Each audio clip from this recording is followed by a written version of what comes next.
Hello and welcome you. अभी तक NPO की सीरीज में हमने सारा कॉन्सेप्ट कवर कर लिया है।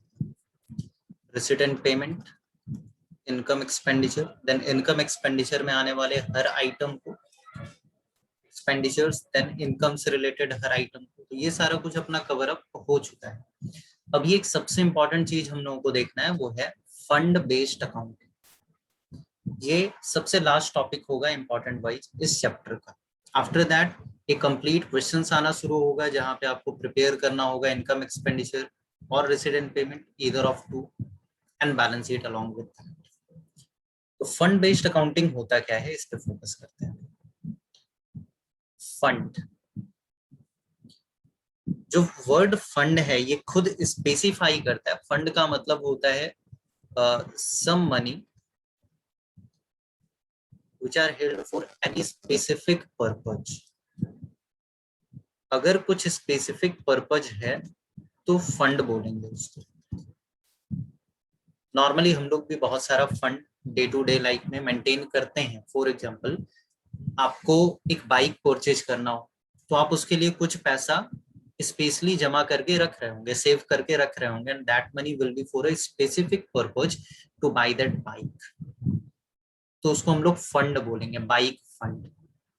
हो सकता है किसी को अपना घर बनाना हो तो उसके लिए वो पैसा जमा करके रख रहा हो, that money will be for specific purpose to build the house, तो वो बिल्डिंग फंड फंड कहलाएगा। इसके अदर देन हो सकता है किसी को कहीं टूर पे जाना हो, पिकनिक पार्टी करना हो, फ्रेंड्स के साथ कोई बर्थडे पार्टी करना हो, या कुछ भी फ्रेंड को कुछ गिफ्ट देना हो, या any sort of such stuff.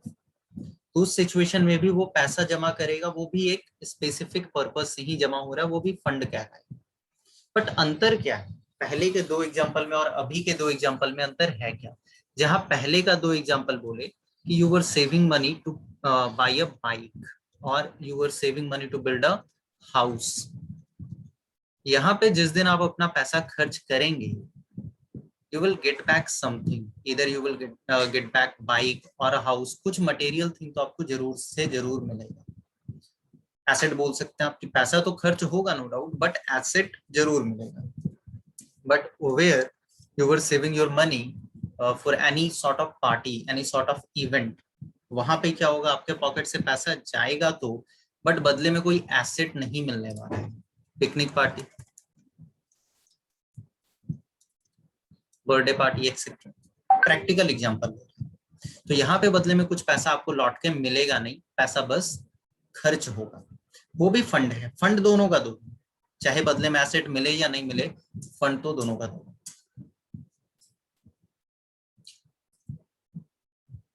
जब हम लोग बोल रहे हैं कि कुछ एसेट मिलेगा, बदले में कुछ तो एसेट मिलेगा, और एक जगह बोल रहे हैं कि बदले में कुछ भी एसेट नहीं मिलेगा, बस पैसा खर्च होने वाला है, तो इसको बोलते हैं हम लोग एक्सपेंस रिलेटेड फंड, या रेवेन्यू फंड भी उसको बोल सकते हैं, रेवेन्यू फंड।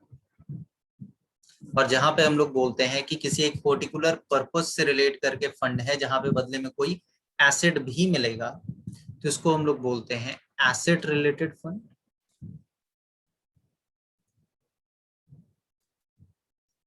या capital related, that will create your capital. तो फंड भी दो टाइप से क्लासिफाई हो जाएगा, वो फंड जो रेवेन्यू के लिए मेंटेन किए थे, रेवेन्यू एक्सपेंसेस के लिए मेंटेन किए थे, और वो फंड जो कैपिटल एक्सपेंडिचर करने के लिए मेंटेन किए हैं। दोनों का अकाउंटिंग ट्रीटमेंट थोड़ा सा डिफर करता है। पहले हम लोग समझते हैं रेवेन्यू रिलेटेड फंड को कैसे ट्रीट करेंगे। कुछ रूल्स आपको याद रखना है, हेडिंग लगा ले, revenue related fund.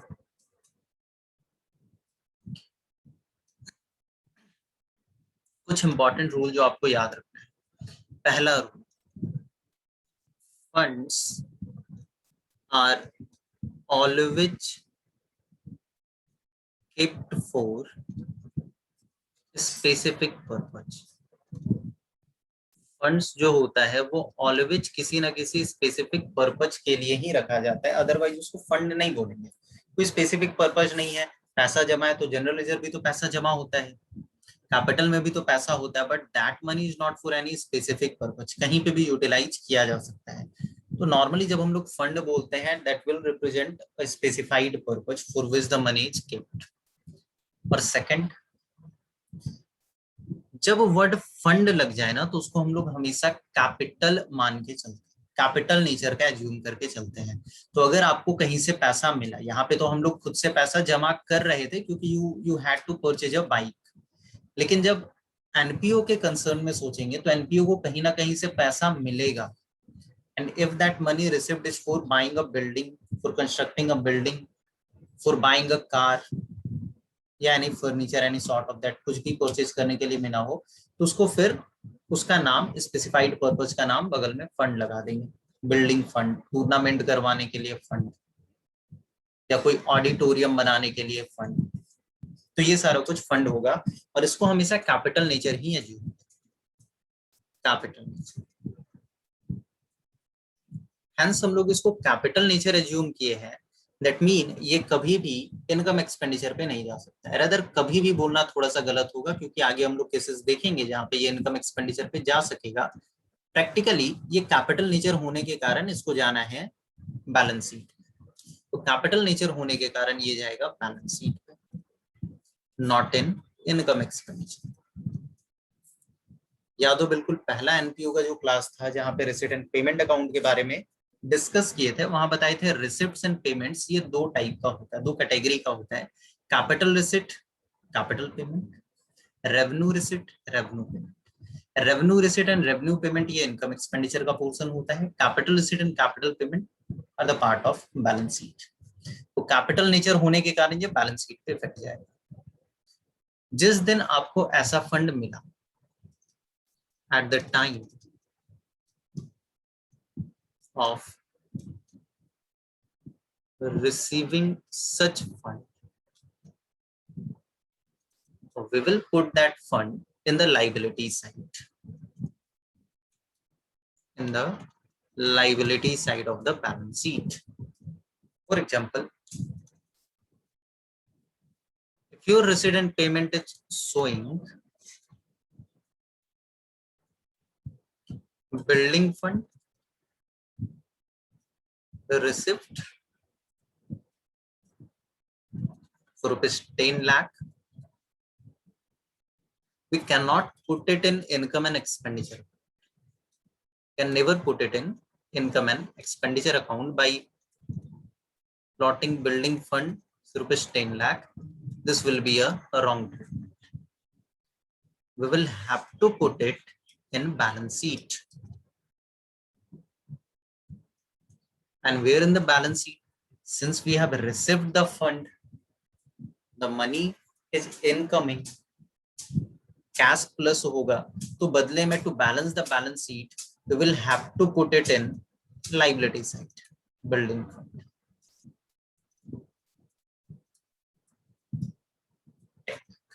This will be the correct. तो ये तो उस दिन करेंगे जिस दिन आपको पैसा रिसीव हुआ, बिल्डिंग फंड को लाइबिलिटी साइड रखेंगे जिस दिन पैसा रिसीव हुआ। What about when we will spend that money? अब अगला पॉइंट, शायद पॉइंट नंबर 3 होना चाहिए, point number 4। Whenever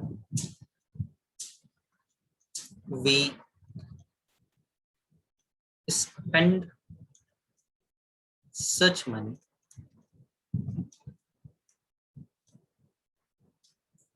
let me change the example. Building fund की जगह पे हम लोग कर देते हैं टूर्नामेंट फंड।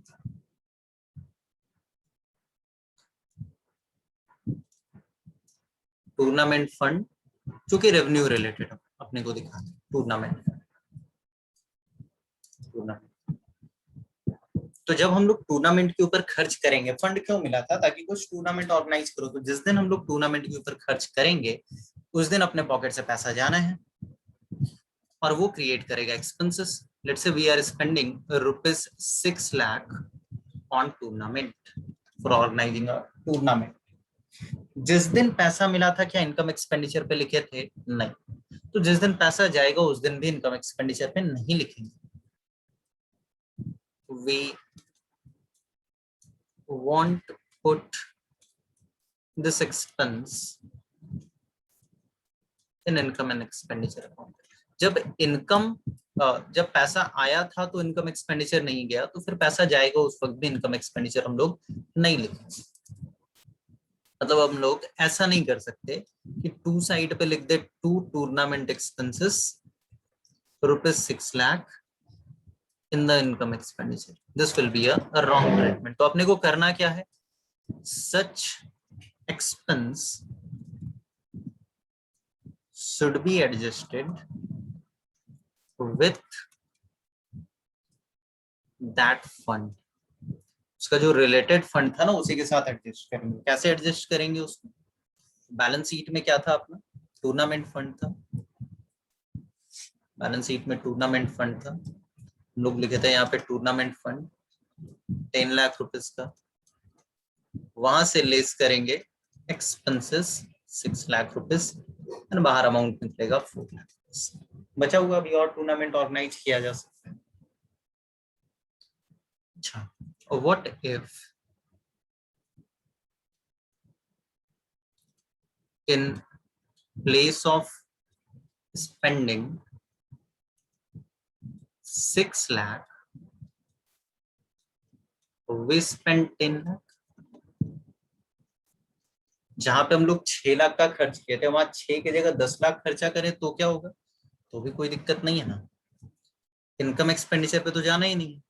बैलेंस शीट में हम लोग लिखे थे टूर्नामेंट फंड कितना?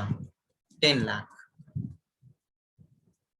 reduce tournament expenses from this fund, which will be 10 lakh and the resultant will be 0. No problem.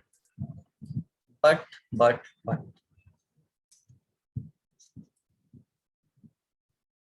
in case expenses is greater than fund amount। अभी तक तो fund ज्यादा था एक्सपेंस कम था, फिर देखिए जहां पे फंड और एक्सपेंसेस बराबर था। बट तब क्या होगा जब एक्सपेंसेस ज्यादा हो और फंड अपने पास कम हो? तब क्या होगा? दैट मीन क्लियरली कि आपके पास स्पेसिफिक पर्पस से 10 लाख रुपया था बट आप खर्च कर रहे हैं 12 लाख रुपए का। Let's say you spend 12 lakh. आपके पास फंड कितना था? 10 लाख। खर्चा कितना किया? 12 लाख। 2 लाख रुपया कहाँ से लाएंगे? कहीं अदर पर्पज से लाएंगे, कहीं और से पैसा लेके आएंगे।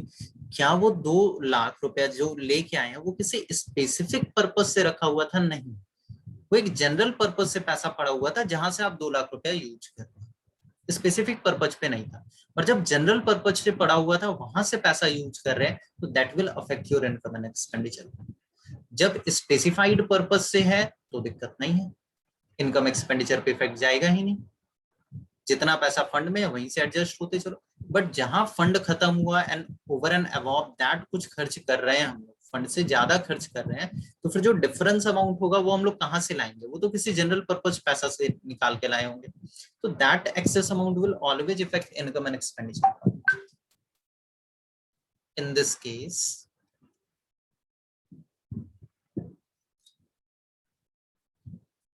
we can adjust only 10 lakh with the fund amount. Fund 10 lakh है तो उससे ज्यादा एडजस्ट करेंगे ही कहां से? रिमेनिंग 2 लाख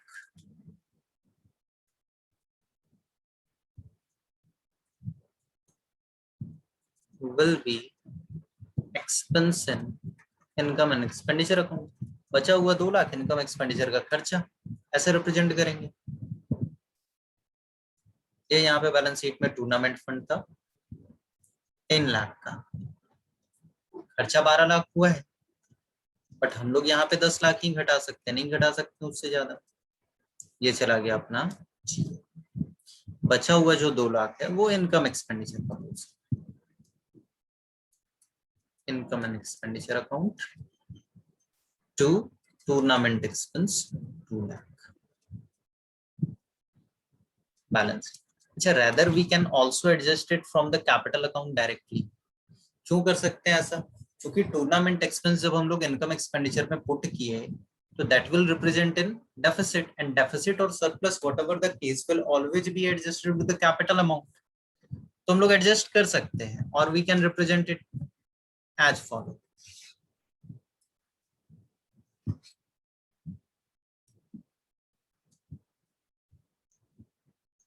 ऊपर होएगा कहीं पे कैपिटल फंड। अब कितना होगा capital fund, that will be a matter of fact in the given question.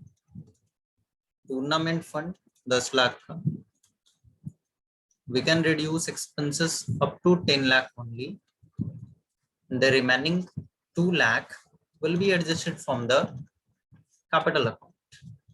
Indirectly, that will always be adjusted with the capital account in form of surplus or deficit. Yes or no? Hope so you are understanding what I am trying to say here. ये था अपना पहला revenue related fund. Revenue related, अच्छा revenue related fund पे एक और point cover कर ले। 4 पॉइंट हम लोग कवर किए हुए हैं, 5वां भी पॉइंट एक कवर कर लेते हैं। Till now we have talked about expenses related to that. What will be the situation when we are earning some interest or profit income in sense from that? Let's say you got tournament fund of 10 lakh, and due to this COVID situation you thought कि cash अपने पास रखने से बेहतर है कि rather we should invest it somewhere, और you invested in FD। पूरा का पूरा 10 लाख रुपया FD में इन्वेस्ट कर दिए, and at the year end it returned an interest of let's say 6% per annum, that will be 60,000.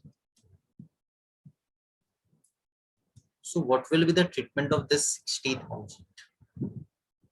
जिस तरीके से खर्चे के ऊपर का पॉइंट बोल रहा था कि that expenses should always be adjusted with that fund only. हाँ, in case expenses exceed the fund amount, the excess amount should be adjusted with the capital amount, or it will be posted in the expenditure side of income expenditure account, and ultimately in the way of deficit it will be adjusted with the capital amount. But what about this income? This income will also be treated in the same manner as we were treating expense. क्या कर रहे थे अपन expense के साथ? उस fund के साथ ही adjust कर रहे थे, फंड में ही माइनस कर रहे थे। तो this income should always be adjusted with that fund. इसको भी हम लोग इनकम एक्सपेंडिचर में नहीं पुट करेंगे। We are not gonna put this income in income and expenditure, will add it to the respective fund.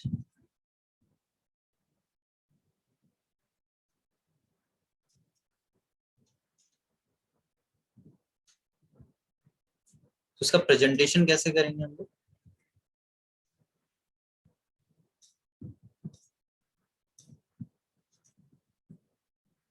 इधर होएगा अपना टूर्नामेंट फंड